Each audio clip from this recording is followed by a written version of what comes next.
கடந்த 7ஆம் தேதி நாடு முழுவதும் நீட் தேர்வு நடைபெற்றது. இந்த தேர்வின் பொழுது கடும் சோதனைக்கு உள்ளாக்கப்பட்டு மாணவர்கள் தேர்வு எழுத அனுமதிக்கப்பட்டார்கள். இந்த சோதனைகள் காரணமாக மாணவர்கள் அவதிக்கு உள்ளான நிலையில் தற்பொழுது இது தொடர்பான ஒரு வழக்கு பதிவு செய்யப்பட்டிருக்கிறது. நீட் தேர்வில் மாணவர்களுக்கு நேர்ந்த அவமானம் காரணமாக அதிகாரிகள் ஆஜராகி விளக்கம் சொல்ல வேண்டும் என உயர்நீதி வழக்கறிஞர் முறையீடு செய்திருக்கிறார். மேலும் இது தொடர்பாக மனு தாக்கல் செய்ய உயர்நீதிமன்ற நீதிபதிகள் அறிவுறுத்தியிருக்கிறார்கள். இது தொடர்பான கூடுதல் தகவல்களை தருவதற்காக எமது செய்தியாளர் சுரேஷ் காத்திருக்கிறார். சுரேஷ், சொல்லுங்க, இந்த வழக்கை பொறுத்தவரை எந்த வழக்கறிஞர் உயர்நீதிமன்றத்தில் முறையிட்டிருக்காரு? இந்த வழக்கு தொடர்பாக உயர்நீதிமன்றம் என்ன அறிவுரைகளை சொல்லியிருக்கு? வணக்கம். அதாவது கடும் எதிர்ப்புக்கு மத்தியில் கடந்த ஞாயிற்றுக்கிழமை நீட் தேர்வு நாடு முழுவதும் நடத்தப்பட்டது.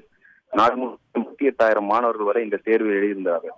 ஏற்கனவே தமிழகத்தை பொறுத்த வரைக்கும் நீட் தேர்வு விருப்பம் இல்லாமல் மாணவர்கள் எழுதிய நிலையில் அவர்களை மேலும் கொள்ளைக்குள்ளாக்கும் வகையில் அவர்களை உச்சந்தலையில் முதல் உள்ளங்கால் வரை பரிசோதனை செய்து துன்புறுத்தியுள்ளனர். இது சம்பந்தமாக வழக்கறிஞர் நசுருல்லா என்பவர் இன்று காலை உயர்நீதிமன்றத்தில் விடுமுறை கால அமர்வு நீதிபதி கல்யாண சுந்தரம் மற்றும் நீதிபதி சுப்பிரமணியம் அடங்கிய அமர்வு வழக்குகளை விசாரணை எடுக்க துவங்கியதும் வழக்கறிஞர் நசுருல்லா நேரில் ஆஜராகி இதுபோல நீட் தேர்வு கலந்து கொள்ள வந்த மாணவிகள் சோதனை என்ற பெயரில் துன்புறுத்தப்பட்டுள்ளனர். அதனால இவர்கள் இந்த சம்பந்தப்பட்ட அதிகாரிகளை நீதிமன்றத்தில் ஆஜராக சொல்லி அவர்களிடம் விளக்கம் கேட்க வேண்டும் என்றும் அந்த அதிகாரிகளுக்கு எதிராக நடவடிக்கை எடுக்க உத்தரவிட வேண்டும் என்றும் அவர் முறையிட்டார்.